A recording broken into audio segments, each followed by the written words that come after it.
সুন্দর একটি সঙ্গীত পরিবেশিত হলো। এরপরে আমরা মূল অনুষ্ঠানে প্রবেশ করব। সুধীন্দ্রবাবুকে সুধীন্দ্রবাবুকে ডেকে নিচ্ছি। আপনি পাঠ আলোচনা অংশটি শুরু করুন।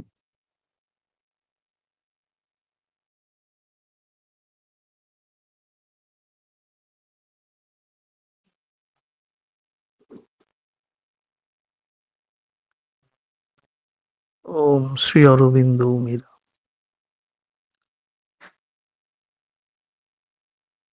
উপস্থিত সবাইকে আন্তরিক শ্রদ্ধা জ্ঞাপন করি। আশা করি সবাই ভালো আছেন। আশা করি বলতে হচ্ছে, অনেক দিকে অনেক অসুস্থতার খবর পাচ্ছি, দুর্ঘটনার কথা শুনতে পাচ্ছি, সেই জন্যেই বলা।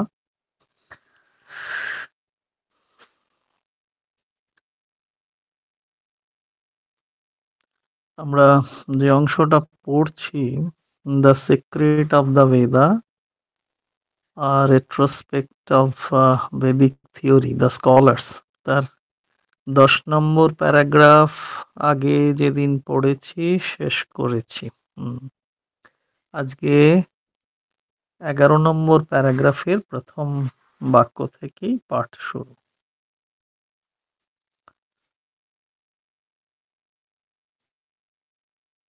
লিখছেন শ্রী অরবিন্দ, আমরা আগে যে অংশ পড়েছি তাতে একটা দেখেছি যে সায়নাচার্য সম্পর্কে শ্রী অরবিন্দ লিখছেন, আরো অনেকটা লিখবেন, চলছে ধারাবাহিকভাবে সায়নাচার্য সম্পর্কে, বেদভাষ্য সম্পর্কে, সায়নের রচনা, তার ব্যাখ্যা, তার ভাষ্য সম্পর্কিত বিভিন্ন দিক নিয়ে শ্রী অরবিন্দ আলোচনা করছেন। তো আমরা আগে যেদিন পড়েছি সেখানে একটা জায়গায় শ্রী অরবিন্দ বলেছেন যে সায়নাচার্য বেদ সম্পর্কিত যে আলোচনা রেখেছেন, ভাষ্য উপস্থাপনা করেছেন, তাতে করে আমাদের কাছে বেদ সম্পর্কিত ভাবনা একটা স্থায়ী রূপ পেয়েছে। আজকে যে ধরনের বেদ আমরা পাচ্ছি, বাংলা অনুবাদ বিভিন্ন প্রকাশনা থেকে বেরিয়েছে, বিভিন্ন বলবো না, কয়েকটি, তাতে করে সায়ন ভাষ্যের উপরে ভিত্তি করেই সেই রচনাগুলো দেখতে পাচ্ছি, যেটা আমাদের কাছে যথেষ্ট সহায়ক বলেই মনে হয়। অন্তত যারা আমরা তথাকথিত গবেষক নই, পাণ্ডিত্য নিয়ে বেদ গবেষণায় থাকতে চাই না, অথচ একটা তাগিদ বোধ করি যে বেদ পাঠ করলে হতো, তাতে কি আছে না আছে একটু আধটু যদি জানা যায়, অন্তত পথ চলার রসদ হিসেবে আনন্দটুকুকে যদি নেওয়া যায়, সেজন্যও তো অনেকে পড়েন। বিভিন্ন বইমেলা চলছে, বইমেলার পার্বণ তো শুরুই হয়ে গেছে, ঘন রূপ নেবে আর কয়েকদিনের মধ্যে। বিভিন্ন জায়গা থেকে চিঠিপত্র আসছে, ডাক আসছে, অনেকেই যোগ দিচ্ছেন, যাবেন সেখানে। আজকে সেখানে মাঝখানে কিছু বছর আমরা একটু আধটু লক্ষ্য করেছি, বেদ উপনিষদ সম্পর্কিত প্রকাশনা যাও ছিল, খুব একটা বিক্রি ছিল না। তবে ইদানিং গত কয়েক বছরের মধ্যে, সাম্প্রতিক গত কয়েকটি বছরে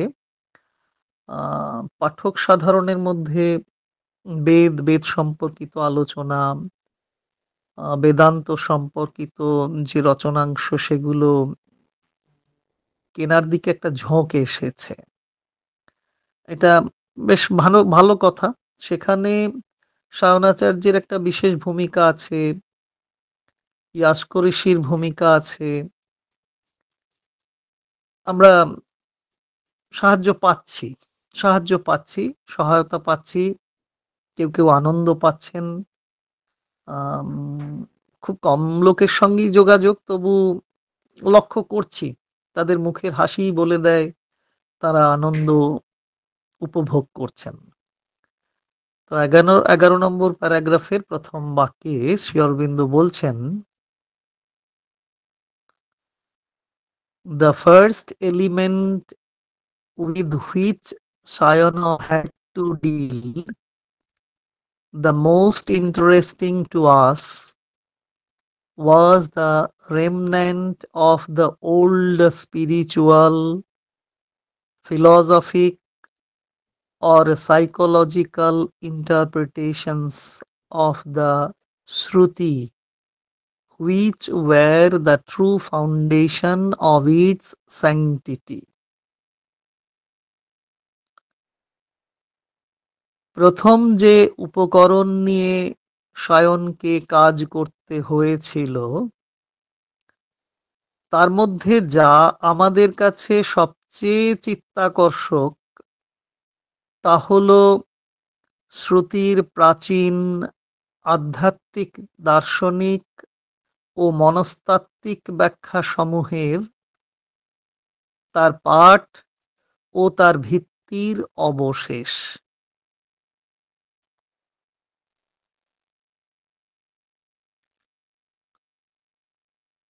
মানুষের রীতিতে একটা রীতি আছে, মানুষের স্বভাব ধর্মের বা রীতির একটা বিষয় আছে সেই রীতিতে, যে পরিস্থিতি অনুযায়ী আমরা কাজ করি।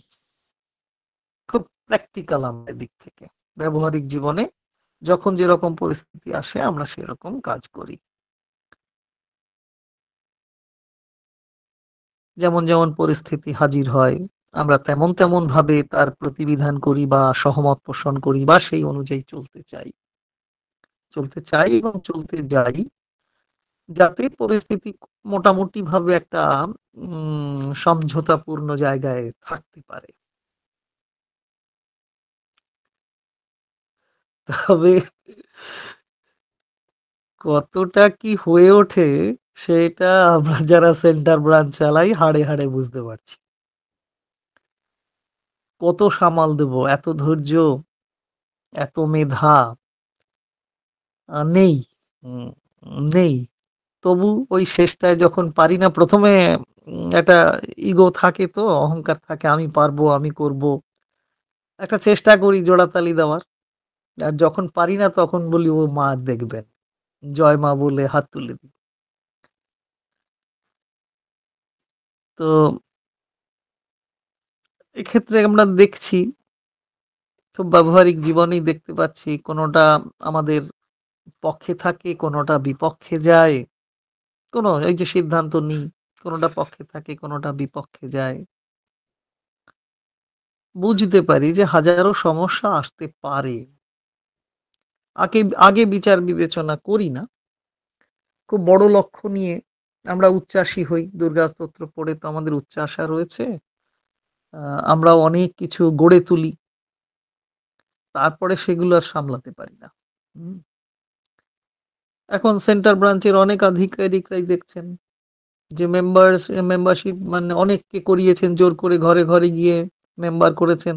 এখন আর রিনিউ করতে গিয়ে সমস্যায় পড়তে হচ্ছে। বড় বড় বিল্ডিং করেছেন, তার রক্ষণাবেক্ষণের অসুবিধা হচ্ছে। এরকম অনেক আসবাবপত্র তৈরি হয়েছে, সেগুলো নষ্ট হচ্ছে, তার পুনর্নির্মাণ বা মেরামতির ব্যবস্থা করা যাচ্ছে না। একসময় আর্থিক সঙ্গতি ছিল, এখন সঙ্গতি নেই। এরকম সার্বিক দিক থেকে। তো এটা মানুষের রীতি অনুযায়ী আমাদের ওই পরিস্থিতি সামাল দিতে গিয়েও কখনো সে পরিস্থিতি আমাদের সিদ্ধান্ত অনুযায়ী পক্ষে যায়, কখনো যায় না। অনেক সমস্যা আসে, আসতে পারে। তার সমাধান সূত্র কখনো পাওয়া যায়, কখনো পেতে দেরি হয়। আবার কখনো বা দীর্ঘকালীন সময় ধরে সমাধান সূত্র খুঁজতে বেরিয়ে পড়তে হয়। স্বল্প সময় হয় না। কালের নিয়মে আমরা চলতে থাকি। বেদ সম্বন্ধেও নানাবিধ ভাবের বিস্তার বা অবিস্তার যাই বলি ঘটেছিল নিশ্চয়ই। যার গুণ আছে, সদ্বস্তু আছে, আপাতভাবে তার বিচার বিশ্লেষণ সবসময় যথাযথভাবে করা হয়ে ওঠে না। তাই তো? যার সত্যিই সেই গুণ আছে, তাকে কি সবসময় আমরা চিহ্নিত করতে পারি বা শ্রদ্ধা জ্ঞাপন করতে পারি? চিহ্নিতই করতে পারি না, তা শ্রদ্ধা সম্মান কি করে দেব বা করব? একটি মিথ্যাকে বারবার উচ্চারণ করে কয়েকজনকে কিছুদিনের জন্য ভুলিয়ে রাখা যায়। আমরা এই কথা জানি। একজনকে চিরদিনের জন্য ভুল বুঝিয়ে রাখা যায়। কিন্তু সবাইকে তো আর চিরকালের জন্য ভুল বুঝিয়ে রাখা যাবে না। বেদ সম্বন্ধীয় ধারণা অসম্পূর্ণ ছিল, স্বীকার করতেই হবে আমাদের। আমরাই যেহেতু জানি না, তাহলে আমাদের মধ্যে সেই বোধের অসম্পূর্ণতা আছে, ছিল। সাধারণ বিদ্যাবত্তা দিয়ে তাকে ধরা যায়নি। এটাও আমরা মেনে নিয়েছি। মেনে নিতে হচ্ছে। এখনো যে তাকে ধরা খুব যাচ্ছে, তাও জোর দিয়ে বলা যাবে না। অনেক মহান মনীষীও বেদচর্চা বন্ধ করার কথা বলেছেন, যারা মনীষী হিসেবে স্বীকৃত। পাশ্চাত্য শিক্ষার প্রতি গুরুত্ব আরোপ করেছেন, করতে বলেছেন। অধিকাংশ মানুষ তা মেনেও নিয়েছে। এ তো সায়নাচার্যের অনেক পরের কথা। এরকম ঘটনাগুলো তো অনেক পরের কথা। তার সময়েও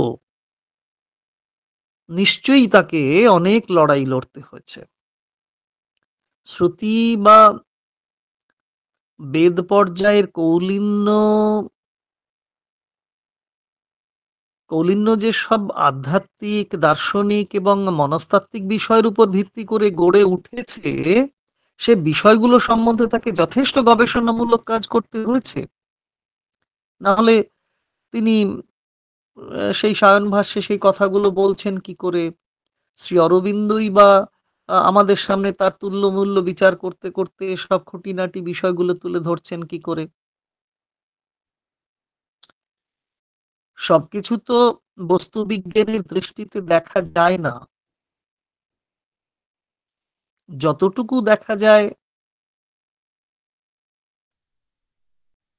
অধ্যাত্ম দৃষ্টি তার চেয়ে বেশি কিছু দেখে। আমাদের বস্তুবিজ্ঞানের যে দৃষ্টি, তাতে সবকিছু দেখা যায় না। আর যা দেখি তার চেয়ে নিশ্চয়ই অধ্যাত্ম দৃষ্টি তার চেয়ে অনেক বেশি কিছু দেখতে পায়, দেখতে সক্ষম হয়।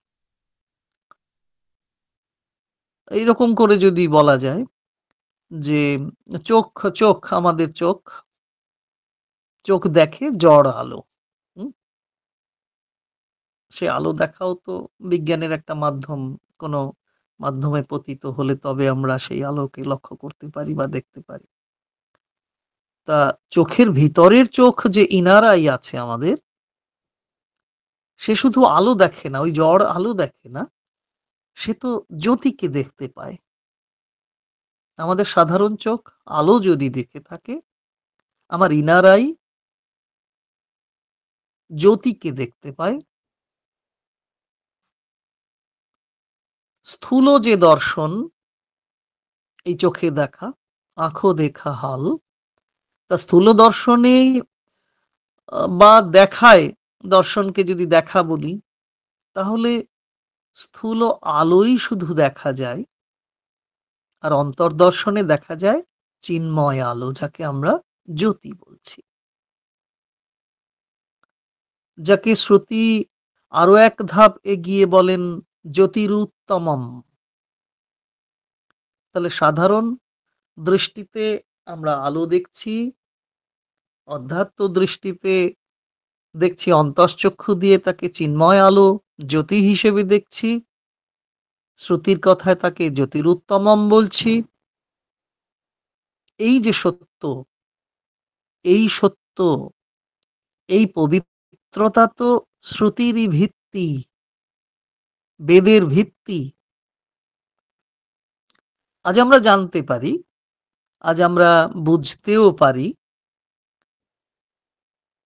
চোখের দৃষ্টিতে ত্রুটি থাকতে পারে, কিন্তু অন্তর্দৃষ্টিতে তার কোনো সম্ভাবনা থাকে না। যথাযথভাবে সেই অন্তর্দৃষ্টির ইনার আই যদি তৈরি হয়ে ওঠে, তবেই তো অন্তর্দৃষ্টি। সেই অন্তর্দৃষ্টিতে কোনো ত্রুটিপূর্ণ দর্শনের সম্ভাবনা থাকে না। চক্ষু বিজ্ঞান আজকে অনেক এগিয়েছে। মানে কোয়াটাক মাইল হাঁটলেই আমরা একটা করে চক্ষু চিকিৎসালয় বা নিরাময় কেন্দ্র আমরা দেখতে পাবো। আমাদের গ্রামের দিকেও একেবারে চলে এসেছে, কত চক্ষু চিকিৎসালয় গড়ে উঠেছে। তবু অধ্যাত্ম দৃষ্টিশক্তির সঙ্গে তার অনেক পার্থক্য আছে, আছে পার্থক্য। চক্ষু বিজ্ঞান আমাদের দৃষ্টিশক্তিকে অনেক এগিয়ে দিতে পেরেছে, অনেক উন্নত করতে পেরেছে। চক্ষু চিকিৎসা আজকে পশ্চিমবঙ্গে অনেক উন্নত হয়েছে, নতুন নতুন দিশা দেখা যাচ্ছে। তবে বস্তুবিজ্ঞানের যে অধ্যাত্ম দৃষ্টির চেয়ে কম, এটাও আমরা বুঝতে পেরেছি। চক্ষু বিজ্ঞান এগোলেও অধ্যাত্ম দৃষ্টিশক্তির সঙ্গে তার একটা পার্থক্য আছে, ফারাক আছে। বস্তুবিজ্ঞানের ব্যাখ্যা অনুযায়ী আমাদের চোখ দেখতে পায় বা পায় না, নানাবিধ পূর্ণতা এবং অপূর্ণতা তার পিছনে কাজ করে। তবে আমাদের এই যে বস্তু চক্ষু, পার্থিব চক্ষু, তো সেই বস্তু চক্ষু বলি বা পার্থিব চক্ষু বলি, তার বিপরীতে বা গভীরে আছে এক চিন্ময় চক্ষু। সে কেবল জ্যোতিকে দেখে না, সে জ্যোতির্ময়কেও দেখতে পায়।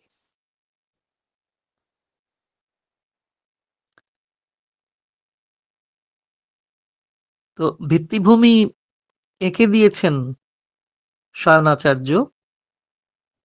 শ্রী অরবিন্দ তার একেবারে অনুপঙ্খ পাঠের মধ্য দিয়ে, নিখুঁত পাঠের মধ্য দিয়ে সেগুলো আমাদের তুলে ধরছেন। আমরা যারা সায়ন ভাষ্য সম্পর্কে একেবারে ধারণা নেই, আজকে মানে সামান্যতম ধারণাও নেই, তারাও যদি একটু এইভাবে ভাবতে থাকি, বোধহয় খানিকটা বেশি আলো দেখতে পাবো। সে জ্যোতি বা জ্যোতির্ময়কে দেখা কতটা কি হচ্ছে, তবে প্রত্যেকেরই কম বেশি জ্যোতির দর্শন হচ্ছে, জ্যোতির্ময়কেও তারা দেখতে পাচ্ছেন, আমরা দেখতে পাচ্ছি।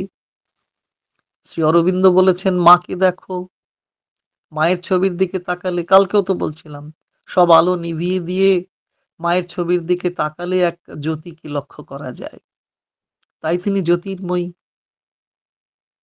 সেই জ্যোতির্ময় আলোকে আমরা অবলোকন করতে পারি, সেই জ্যোতির্ময় দর্শন আমাদের হতে পারে। পরের বাক্যে যাচ্ছি।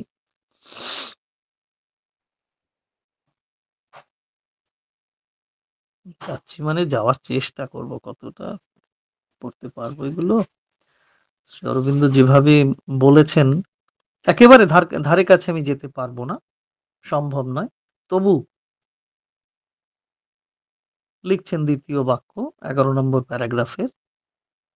শ্রী অরবিন্দ বলছেন এমন করে, so far as these had entered into the current or orthodox conception, Sayana admits them, but they form an exceptional element in his work, insignificant in bulk and in importance. এগুলি যতটা পর্যন্ত প্রচলিত বা গোঁড়া মতবাদের মধ্যে প্রবেশ করেছিল, সায়ন ততটা তাদের স্বীকার করেছেন। তাহলে এগুলি যতটা পর্যন্ত প্রচলিত বা গোঁড়া মতবাদের মধ্যে প্রবেশ করেছিল, সায়ন ততটা তাদের স্বীকার করেছেন। কিন্তু এগুলি তাঁর গ্রন্থে ব্যতিক্রম, তাদের পরিমাণ ও উপযোগিতার নগণ্য।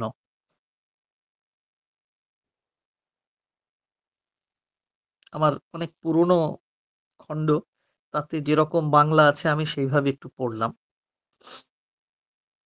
এটা তখন আম এই বেদ রহস্য পূর্বার্ধ তখন শ্রী অরবিন্দ সোসাইটি থেকে প্রকাশিত হতো। সেই প্রথম প্রকাশ খণ্ড একটি রয়েছে আমার কাছে, সেই পুরনো, সেইটি থেকেই পড়ছি।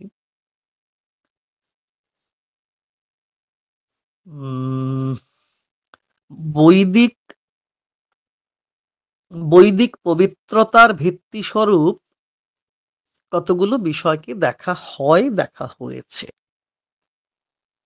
সেগুলো আধ্যাত্মিক, দার্শনিক এবং মনস্তাত্ত্বিক এভাবেও যদি বলি।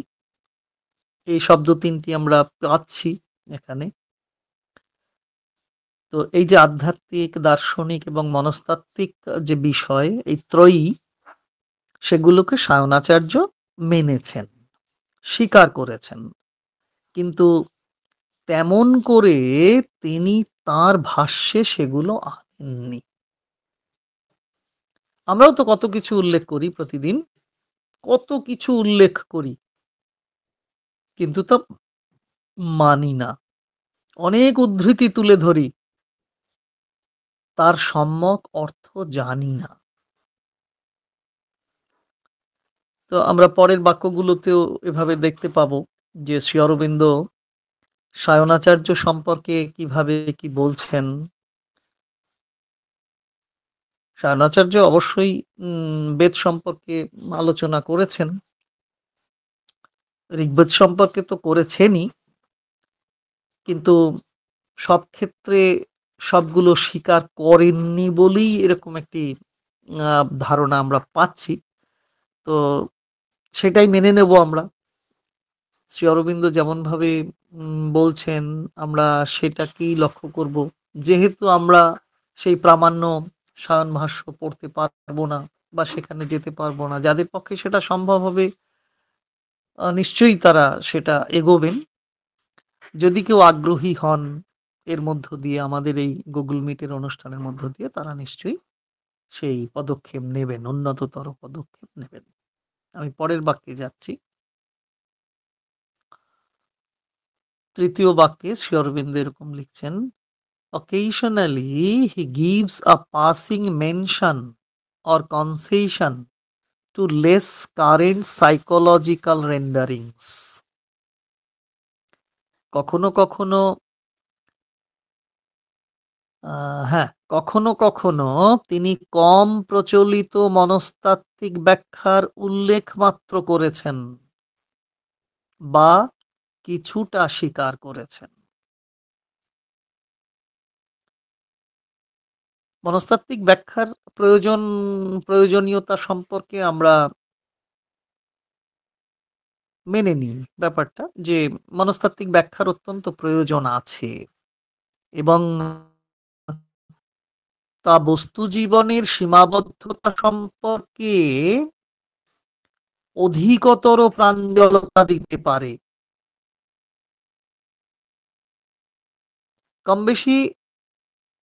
কম বেশি সকলের কাছে প্রচলিত হোক বা অপ্রচলিত হোক, মনস্তাত্ত্বিক ব্যাখ্যা অনেকটা জায়গা দিতে পারে।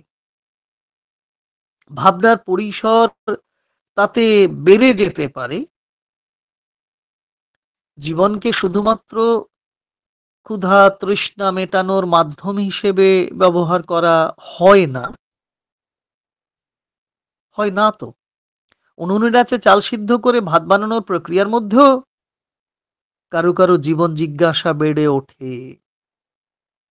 সুর কাব্য এসে জীবনকে রঙিন করে। আবার কেউ কেউ কেউ কেউ এরকমও তো হয় যে স্থবিরতা নিয়েই সারাটা জীবন কাটিয়ে দিলেন। আসা যাওয়ার মাঝখানে তেমন কোনো জিজ্ঞাসাই থাকে না। আমরা বোধহয় এমনই। অধিকাংশ ক্ষেত্রেই আমরা যদি একটু নিজেদের দিকে তাকাই দেখব তাই। কোথায় আমাদের জীবন জিজ্ঞাসা? শুধু আসা যাওয়া, শুধু স্রোতে ভাসাই আমাদের যেন জীবন। খানিকটা উল্লেখ করি জীবনের ক্ষেত্রে যতটুকু আমাদের জীবন, খানিকটা তার মধ্যে উল্লেখ করি তার আরো ক্ষুদ্র একটি অংশকে স্বীকার করি। যতটুকু উল্লেখ করি ততটুকুকে তো স্বীকার করি না। অনেকটা যেন সেই হিমশৈলের মতো জীবন আমাদের। সমগ্র অংশের খুব সামান্য অংশই তো দেখা যায়। বেশিরভাগটাই জলের তলে থাকে, দেখা যায় না। অবশ্য কবি বলে গেছেন, যেটুকু দেখা যায় সেটা জ্ঞাপন করা, বিজ্ঞাপন। আর যা দেখা যায় না সেটাই জীবন।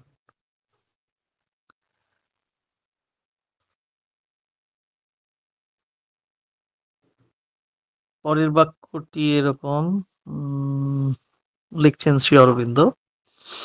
He mentions, for instance, but not to admit it, an old interpretation of Vritra as the coverer who holds back from man the objects of his desire and his aspirations.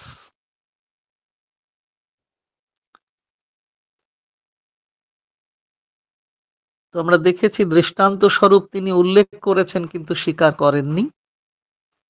Vritra যে মানুষের কাছ থেকে তার কামনার ফল ও তার আস্পৃহার বিষয়কে আটকে রাখে, তার একটি প্রাচীনতর মনস্তাত্ত্বিক ব্যাখ্যার উল্লেখ করেছেন, কিন্তু তার জন্য নয়।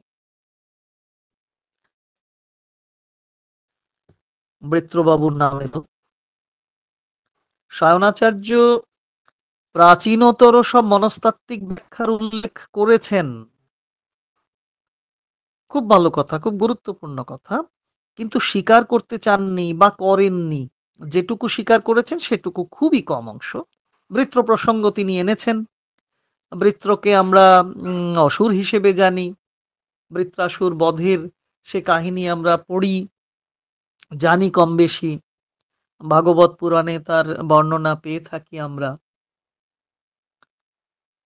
তো সেই বৃত্রাসুরের তো দেহে আত্মবুদ্ধি নেই।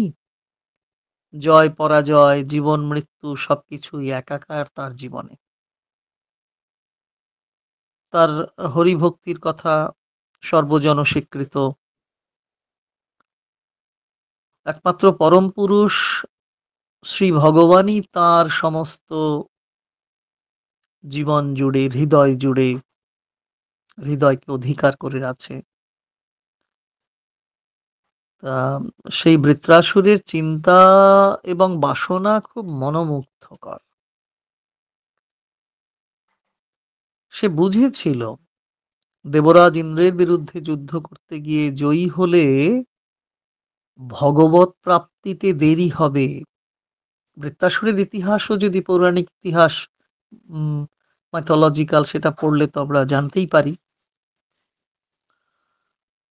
তো এই যে একজন, তাকে আমরা অসুর বলছি, পরে আমরা জানবো, গল্পের ছলে যদি মনে পড়ে বলবো, যে সেই বৃত্রাসুর, তার ইতিহাস আছে, একটা পূর্বজন্ম আছে, কিভাবে তিনি বৃত্র হিসেবে এলেন। হুম তো তিনি বুঝতে পারছেন একজন অসুর হয়ে, যাকে আমরা অসুর বলে আমরা এখন ধরছি, তিনি বুঝতে পারছেন যে দেবরাজ ইন্দ্রের বিরুদ্ধে তার যুদ্ধ করতে গিয়ে সে যদি দেবরাজ ইন্দ্রকে পরাজিত করতে পারে, সে যদি জয়ী হয়, তবে ভগবত প্রাপ্তিতে দেরি হবে। যুদ্ধ জয় হলে ভগবানকে পেতে আমার দেরি হবে, তাই সে মৃত্যুকেই শ্রেয় বলে মেনে নিচ্ছে। আমরা কতটা কি পারি? আসলে বৃত্রকে অসুর হিসেবে জানলেও সে তো অভিশপ্ত চিত্রকেতু, তাই না? আমরা সেরকমই তো পুরাণে পাই। বৃত্র হয়ে জন্ম নেবার আগে সে ওই যে চিত্রকেতু ছিল, সে তো অশেষ জ্ঞানসম্পন্ন ছিলেন। মানুষ অনেক জন্ম ঘুরতে, ঘুরতে নিজের আত্মীয়-স্বজনকে ভুলে যায়, তাই না? আমরা যখন পুনর্জন্ম নিই, কে কোথায় ছিলাম সব কি আমরা মনে করতে পারি? একদম ঘনিষ্ঠ আত্মীয়দেরও তো আমরা ভুলে যাই। স্বজনকে ভুলে যাই। এ জন্মে আমি কারো পুত্র, আগের জন্মেই হয়তো তার শত্রু ছিলাম। তাই দুঃখ করার কোনো কারণ নেই। জীবসমূহকে উম কি বলবো? জীবসমূহকে খানিকটা পণ্য সামগ্রীর সাথে তুলনা করা যেতে পারে। আজ যে পিতা, কাল সে পুত্র বা কন্যা হয়ে জন্মাতে পারে। তেমনি যিনি প্রভু, মালিক, তিনি জন্মান্তরে ভৃত্য হতে পারেন। ভৃত্য হতে পারে মালিক বা জমিদার। এরকম তো হতেই পারে। এরকম চেতনা প্রাচীনতর পৌরাণিক ব্যাখ্যায় রয়েছে। বৃত্র অসুর হয়ে জন্মেছিলেন, সেটা ছিল দেবী পার্বতীর অভিশাপ। সেও তো পৌরাণিক ইতিহাস। চেতনাবান হয়েও সেই যে পূর্বজন্মে চিত্রকেতু ছিলেন, অশেষ জ্ঞানবান পুরুষ ছিলেন চিত্রকেতু, তিনি চেতনাবান। চেতনাবান হয়েও সেই চিত্রকেতু মহাদেব এবং পার্বতীকে পারতপক্ষে ব্যঙ্গ করে ফেলেছিলেন। সে অনেক বড় গল্প। এটুকু আমরা জানতে পারি যে চিত্রকেতু কোনো ক্রমে সে ভুল হতে পারে, ত্রুটি হতে পারে, বা এই রহস্য এবং তিনি বৃত্র হয়ে জন্ম নেবেন বলে পরবর্তী সময়ে হয়তো তিনি ভুলের মধ্য দিয়েও আমাদের শেখানোর একটা পন্থা রয়েছে। তিনি মহাদেব এবং পার্বতীকে ব্যঙ্গ করে ফেললেন। তার ফলে সেই অভিশাপ, তিনি বৃত্র হয়ে জন্মগ্রহণ করলেন। এই যে বৃত্র অসুর যিনি, তিনি ছিলেন রাজসিক এবং তামসিক যৌথভাবে, দুটো ভূমিকাই তার ছিল। যেটা আমাদের মধ্যে শ্রী অরবিন্দ বলছেন, আমরা হচ্ছি টকিং অ্যান্ড থিঙ্কিং অ্যানিমাল। সে ব্যাখ্যা এখন নয়। টকিং অ্যান্ড থিঙ্কিং অ্যানিমালিটি যখন আমার রয়েছে, তার মধ্যে আমার মধ্যেও রাজসিকতা রয়েছে, তামসিকতাও রয়েছে। কারোর মধ্যে তামসিকতা বেশি পরিমাণে থাকে, কারোর আবার রাজসিকতা বেশি থাকে। সেই অনুযায়ী তুল্যমূল্য আবার বিচার করে এক একজনের ব্যক্তিত্ব গড়ে ওঠে। তবু সেই চিত্রকেতুর পরবর্তী অংশ বা পরবর্তী জন্মে যে বৃত্ত হওয়া, সেই বৃত্তের যে রাজসিক এবং তামসিক চরিত্র ছিল, তার মধ্যেও তার মধ্যে বিষ্ণু ভাব ছিল, তার মধ্যে বিষ্ণু ভক্তি ছিল তার। সেটাও সেটাও নিশ্চয়ই পূর্ব সংস্কার বশতই। পণ্ডিতরা সেরকমই বলেন, কথকরা তেমনই বলেন যে ওই বিষ্ণু ভক্তি সেটাও পূর্ব সংস্কার বশতই এসেছিল। ও বাবা, এই তো ৯টা বেজে গেল। পরে শেষ বাক্য রয়েছে একটি, সেটা কি আর শেষ হবে? শুধু ইংরেজিটাই পড়ে দিই। ইংরেজিটা পড়ে পরবর্তী কখনো যদি ডিসেম্বরে ২টো সপ্তাহ আছে, আহ একটা রবিবার হচ্ছে ৭ বোধহয়। ৭, তার মানে ৬ শনিবার, ৬ আর ৭ ১৩, আর ৭ ২০, আর ৭ ২৭। ১৩ আর ২৭ হবে কিনা জানি না, পারবো কিনা। কারণ ডিসেম্বরটা এমনি আমাদের গঙ্গাজোর এখন একটা কাজের মধ্যে রয়েছে। এই ১১-১২ দিন ধরে কাজ চলছে। আরো রয়েছে হয়তো ২৫ তারিখ একটা ফাইনাল কাজ হতে পারে। ২৪, ২৫, ২৬ এর মধ্যেই হওয়ার একটা সম্ভাবনা দেখা দিয়েছে। আমি সেন্টেন্সটা পড়ে শেষ করছি। ডিসেম্বর ওটা পারবো কিনা, কারণ আমাদের অ্যানুয়াল প্রোগ্রাম রয়েছে গঙ্গাজোড়ার ২৫শে ডিসেম্বর।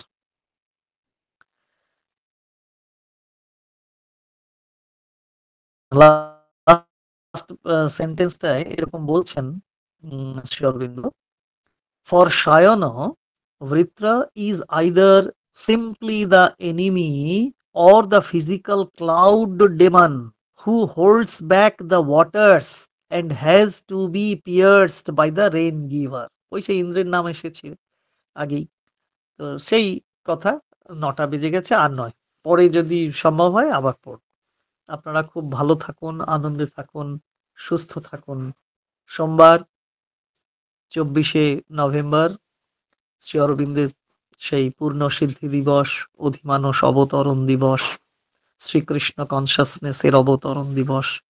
সব কেন্দ্র শাখায় আমরা যেন আন্তরিকভাবে দিনটি পালন করতে পারি। জয় মা, জয় শ্রী অরবিন্দ।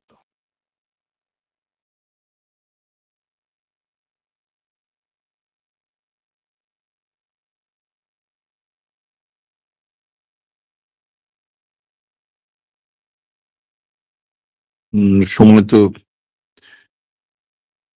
হয়ে গেছে। কারোর যদি কিছু বক্তব্য থাকে আর না থাকলে আমরা সমাপ্তি ঘোষণা করতে পারি।